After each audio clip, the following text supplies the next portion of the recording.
Assalamualaikum warahmatullahi wabarakatuh. Kembali lagi kawan di Legenda Catur Dunia. Masih dari video chess Olimpiade 2024 babak ke-6. Dan event ini memasuki hari jeda. Malam ini tidak ada partai yang digelar. Nah, sampai babak ke-6 ini kawan, tersisa satu tim saja yang masih konsisten memetik poin penuh, yaitu tim Negeri Bridavan, India. Di babak ke-6-nya menghadapi tim tuan rumah, tim utamanya yang diperkuat Richard Rapport, Peter Leko, Shannon Sukirov, dan Benjamin Gleduda. Richard Rapport remis melawan Domara Jugukes. Peter Leko, pemain veteran kawan, ditahan oleh Pragnananda. Baru di papan 3 kita lihat hasil yang jelas. Arjun menang atas Shannon Sukirov dan Vidit Santos Gujrati menang atas Benjamin Gleduda. Pemain muda semua kawan asal India ini. Yang luar biasa ini Arjun kawan. Sejauh ini sampai 6 game yang dia mainkan, dia memetik poin penuh, menang terus kawan. Rasanya dia akan mendapatkan medali emas perorangan nanti ke depannya. Luar biasa permainan Arjun. Sempat kita ulas juga pada babak kedua ya kalau tidak salah. Permainan luar biasa dari Arjun Erigaisi. Tapi kita tidak akan ulas game Arjun kali ini kawan. Tentu yang akan kita otak-atik adalah permainan Magnus Carlsen, di mana Magnus Carlsen di babak ke-6 bermain bersama Norwegia kawan. Norwegia bertemu dengan tim Iran kawan. Norwegia dikalahkan oleh Iran dengan skor 2,5, 1,5. Satu-satunya kemenangan Iran didapat di papan 4 dari permainannya Grandmaster Idani Poya. Sedangkan Magnus remis melawan Farhan Maksudov. Aminta Batabai remis di papan 2 menghadapi Johan Sebastian Christiansen. Dan Ariantari remis atau imbang berhadapan dengan Grandmaster Badia Daneswar. Oke, ke permainannya Magnus Carlsen kawan menghadapi Farhan Maksudov. Kemarin ditahan imbang oleh Grandmaster Turki kawan. Dan Magnus kembali menghadapi pemain kuat. Pemain 2700 Farhan dan Magnus mengawali dengan pion E4. Farhan bermain dengan karukan, pion C6, pion D4, pion D5, pion E5, variasi pion maju, gajah F5, yang biasanya diikuti variasi kuda F3 paling banyak, atau mungkin variasi tal. Magnus bermain dengan kuda D2, pion E6, kuda langsung manuver ke petak B3. Langkah utama respon dari pion E6 kawan. Apa ide dari kuda B3? Untuk mencegah pergerakan pion C5 hitam yang sering dobrak di sisi menteri. Nah, kuda D7 lanjut Warham, mungkin ingin melanjutkan ide dengan pion C5-nya kawan. Kuda F3 lanjut Magnus, kuda E7 terlebih dahulu. Setelah gajah E2 persiapan rokade, pion H6 untuk kontrol peta G5 ini jelas kawan. Dan juga berikan tempat bagi gajah untuk mundur saat ada serangan kuda. Magnus rokade, gajah langsung ditarik mundur kawan. Apakah memberikan tempat bagi kuda di peta F5 nanti? Magnus dengan pion A4 ingin mendapatkan ruang sisi menteri, dihentikan dengan pion A5, dan Magnus melanjutkan pengembangan gajah gelapnya ke peta D2. Farhan melanjutkan menterinya keluar langsung peta B6. Untuk dukungan lebih mungkin kawan siap bermain dengan pion C. Nah, di sini benteng C1 terlebih dahulu oleh Magnus, persiapan membuka permainan di lajur C kawan, mungkin akan mendahulinya nanti. Nah, Farhan bermain di sisi raja sekarang dengan pion G5.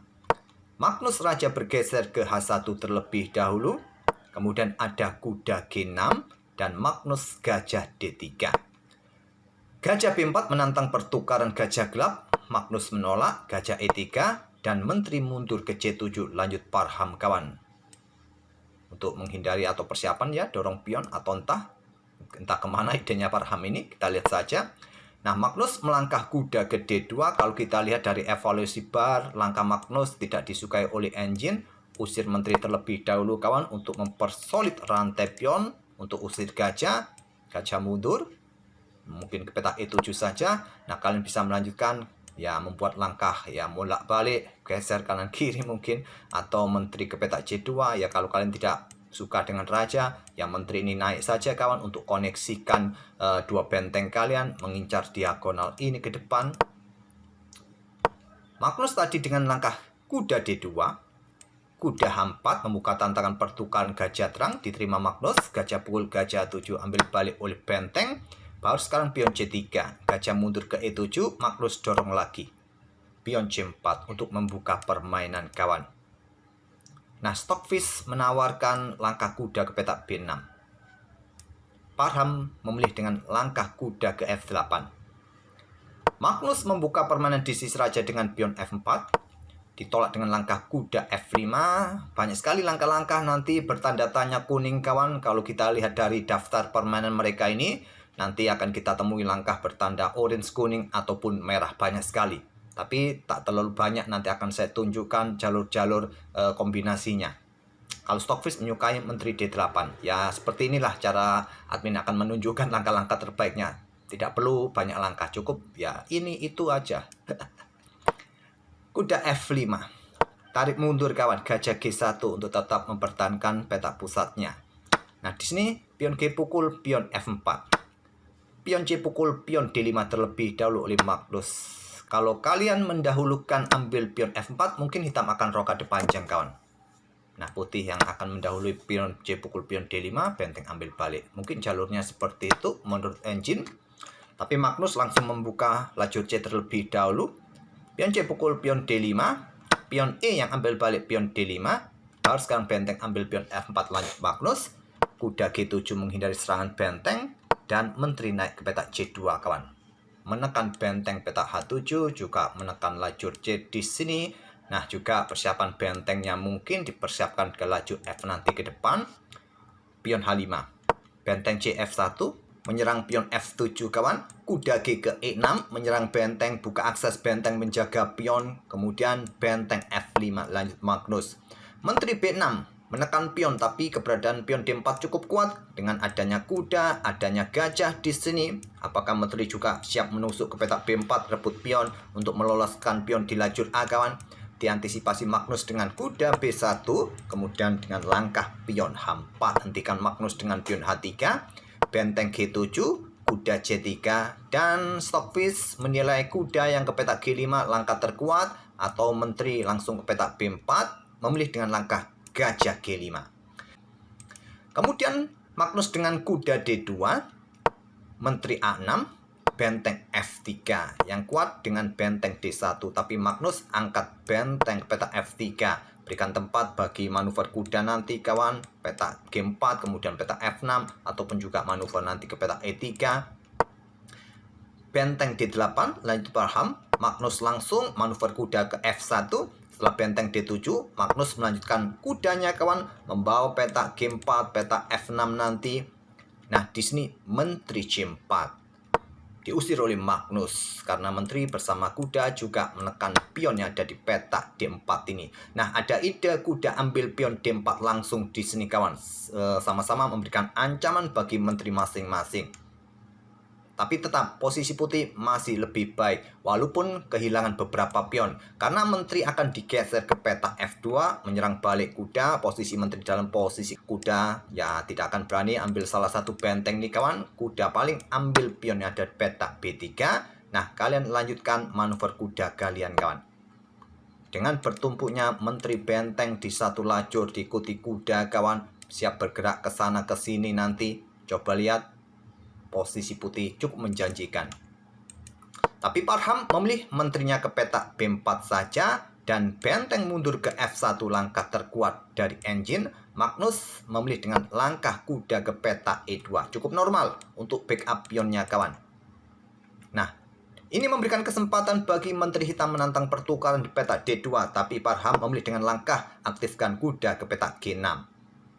Nah, untuk antisipasi pergerakan menteri ke peta D2, benteng digeser ke lajur D, opsi terkuat menurut engine kawan. Tapi memilih dengan langkah kuda G4, ingin membawa secepat mungkin kuda menuju peta F6 nanti. Kuda mundur ke E7 serang benteng. Magnus menawarkan korban benteng di sini kawan, korban kualitas, ditolak oleh Parham, memilih menantang pertukaran menteri. Kalau pengorbanan benteng ini diterima kawan, kalian bisa ambil balik menggunakan pion ataupun kuda. Kalau kuda kalian juga mendapatkan benteng. Sama juga kawan dengan pion di sini juga hitam kemungkinan akan sikat kuda di peta G4. Nah, mungkin kuda ini bergerak ke peta G6. Posisi cukup bagus bagi putih kawan. Oke, kembali lagi ke langkah aslinya. Tapi langkah terbaik ditunjukkan oleh Parham untuk menantang pertukaran, menolak benteng di peta F6. Diterima Magnus, ambil balik. Ada gajah E3, jual beli sekali lagi, ambil balik. Kemudian hitam mulai dobrak petak pusat dengan pion C5. Diterima Magnus, tidak terburu-buru ambil pion kawan. Dorong pion terlebih dahulu, ganggu benteng. Benteng D3. Kemudian kuda C6 kawan. Perkuat posisi pion, gampang pion ini bisa diambil di langkah berikutnya. Magnus sikat kuda terlebih dahulu, korban benteng sementara. Balasannya juga ada kuda F6, mendapatkan ganti kawan. Kuda ambil benteng D7 skak, ambil balik dan tetap mempertahankan pion di lajur pusat ini. Walaupun sementara Magnus unggul 1 pion kawan. Tapi kualitas perwira imbang dan engine pun menilai sampai poin ini di langkah ke-44 permainan dirasa imbang dan bisa berakhir miss. Kita lihat apakah ada langkah kesalahan kembali kawan dan Magnus dorong pionnya. Parham menolaknya, geser raja kawan, untuk menghindari garbuan-garbuan. Karena ada ancaman kuda yang siap juga lompat ke sana ke sini kawan. Oleh karena itu, Parham langsung geser raja ke petak G8. Pion G pukul pion H4, lanjut Magnus, unggul 2 pion sementara, cuma pion di lajur H ini bertumpuk, kurang bagus juga kawan. Benteng D5, coba ingin rebut salah satu pion ini Parham untuk memperkecil selisih pion. Raja naik ke petak G2 dan Raja H7. Langkah bagus kawan untuk menghindari area terbuka dari ancaman benteng. Benteng D2 untuk bergerak ke ruang gelap. Kenapa? Ya untuk merebut pion ini. Karena setelah benteng ambil pion, nah kuda ambil pion. Nah bagaimana tadi benteng ini tidak ditarik mundur? Ambil contoh ya. Pion kalian dorong ke petak H5. Nah salah satu pion ini akan jatuh. Mungkin benteng ambil pion yang di sini. Kalian tidak bisa langsung ambil pion ini kawan, karena posisi kuda kalian dalam posisi kena pin. Itulah kenapa Magnus geser bentengnya turun terlebih dahulu ke ruang gelap. Benteng hitam ambil pion C5 dan Magnus berani ambil pion yang ada di petak D4. Kalaupun ada tusukan benteng, nah bisa berkoordinasi dengan kuda nanti kawan. Tak ada masalah bagi benteng juga. Di sini kuda pukul kuda ambil balik, kita temui permainan endgame benteng versus benteng. Magnus masih unggul 2 pion, tapi Parham masih bisa menahannya kawan. Parham melanjutkan dengan pion B5 untuk merusak struktur pion Magnus. Raja F3, Magnus Carlsen menahan diri. Benteng ambil pion E5. Benteng E4, tantangan ditolak, benteng F5 skak. Raja ke E3, Magnus membawa rajanya ke pusat. Ini cukup penting kawan. Di sini pion B pukul pion A4, ambil balik. Benteng H5. Benteng G4. Ya, kalau benteng ambil pion yang di sini, ya gantinya pion yang di sini kawan ya untuk menusuk pion ini. Kalaupun ada tantangan, ya pion ini jatuh dan permainan juga bisa berakhir miss. Di sini Magnus dengan benteng G4. Raja H6. Raja putih D4 oleh Magnus, ada skak benteng D5. Raja bergeser ke C4. Magnus sepertinya ingin mendapatkan pion untuk meloloskan pion yang di sini kawan. Nah, benteng E5. Raja D4. Saya akan sedikit percepat karena permainan kedua pemain di endgame benteng versus benteng ini kawan terbilang cukup panjang, berakhir di atas 80-an langkah. Kedua pemain masih ngeyel kawan, apalagi Magnus merasa unggul pion. Nah, Raja G6, tapi Parham juga masih bisa menahan. Memberikan perlawanan kawan, menahan dengan langkah-langkah presisi. Magnus masih menjaga pionnya di atas papan. Parham, Raja mundur ke G7, menahan pion kawan. Raja H7 sekarang dari Parham. Nah, ada benteng E4, serang pion. Di sini ada benteng H5. Raja dekati benteng kawan, benteng ambil pion H6. Sekarang selisih pion kembali seimbang. Magnus mencoba mendapatkan pion di lajur A kawan. Benteng E5, benteng G6 skak, raja bergeser ke F4, skak lagi, raja mundur ke petak G3, skak lagi, mundur ke petak H2. Nah, sekarang benteng F6. Magnus ambil pion A5 dan punya satu pion bebas lagi di sisi kiri papan. Benteng F3, benteng G5, benteng A3, dorong pion maju ke A5, dekati benteng raja hitam, backup dengan pion H4. Ada benteng A4, raja naik kawan, kemudian benteng A3 skak, skak lagi, dan membawa rajanya untuk mengawal pion di sisi kiri papan Magnus kawan. Nah, benteng ambil pion H4, kembali imbang jumlah pion kawan. Benteng E5, raja G7 untuk menghindari tempo kawan, pion A6, benteng A4, benteng ambil pion, raja F7 kawan, benteng H6, Magnus sekarang punya harapan mungkin dengan pionnya, Cuma masalahnya benteng hitam sudah mengawal dari belakang, kawan. Ini yang menjadi pembeda. Benteng B6, raja bergerak ke sisi menteri sekarang. Raja D3, akhirnya mereka sepakat remis di langkah ke-87, kawan. Itulah kawan, permainan Magnus Carlsen di babak ke-6 di papan 1 kali ini ditahan imbang remis oleh Parham Maghsoodho asal Iran. Semoga permainan dari kedua pemain bisa menghibur kalian dan kita akan bertemu di video-video berikutnya. Terima kasih. Wassalamualaikum warahmatullahi wabarakatuh.